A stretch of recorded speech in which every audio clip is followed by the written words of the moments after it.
Hello and welcome to another week in indie games. This is ZP2KX Zombies and Pterodactyls. Yes, that really is its title. Seriously. But don't let that put you off. It very nearly put me off, and I'm glad it didn't in the end. This was my favourite Xbox indie game for a long time, until I discovered Flotilla, and it's still one of my favourites now.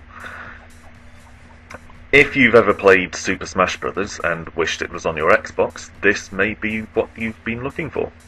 It's not exactly like that. There are some distinct differences that I'll come back to in a second. But there's a definite influence or inspiration there. This is a sort of arena-based brawling thing. It has quite a lot of different levels to play on. It has a few match types, deathmatch, team deathmatch, and various mods that you can add, or mutators. So you can have a swords-only game, or in a sort of Worms-like fashion, you can alter which types of items appear. In fact, come to think of it, there is quite a Worms influence here, as well as a Smash Bros. One. Some of the better weapons drop down in crates from above at random intervals during the match.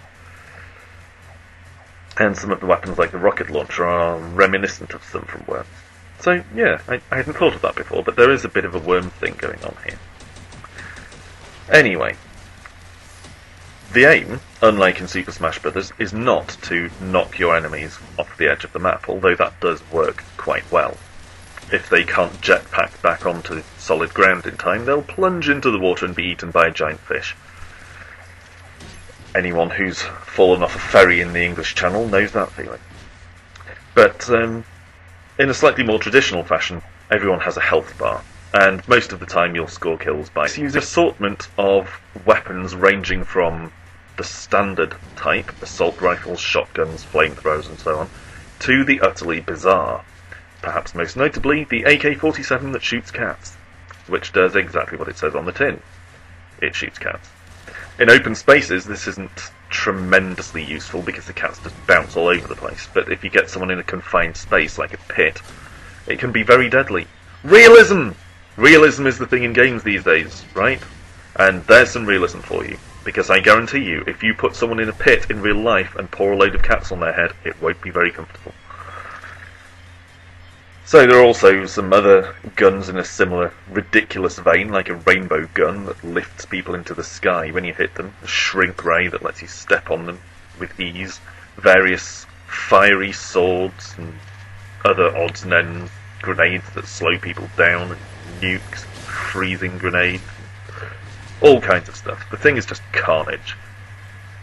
My initial feeling when I first played it was, this is what Super Smash Bros. Would be if it had completely lost the plot, in a good way. Like, if it hadn't been Nintendo-ified. If someone had taken the Super Smash Bros. Concept and applied it to something that didn't have to appeal to anyone who's 5, this is what you would get. It's obviously at its best when it's played multiplayer. But that's not completely essential. The AI bots are pretty good.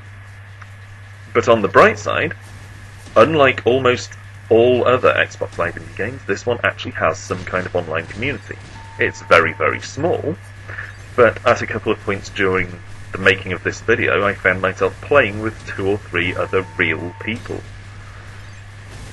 You can also set how many people you want to join, how many bots you want to keep around, whether you want bots to replace people who drop out of the game, that sort of thing. It's very versatile. You can also customise your character's appearance, and there are additional skills you can add, or perks, for those of you who know the term from Call of Duty. Things like faster reloading, extra grenade pickups, longer jetpack use, that kind of thing.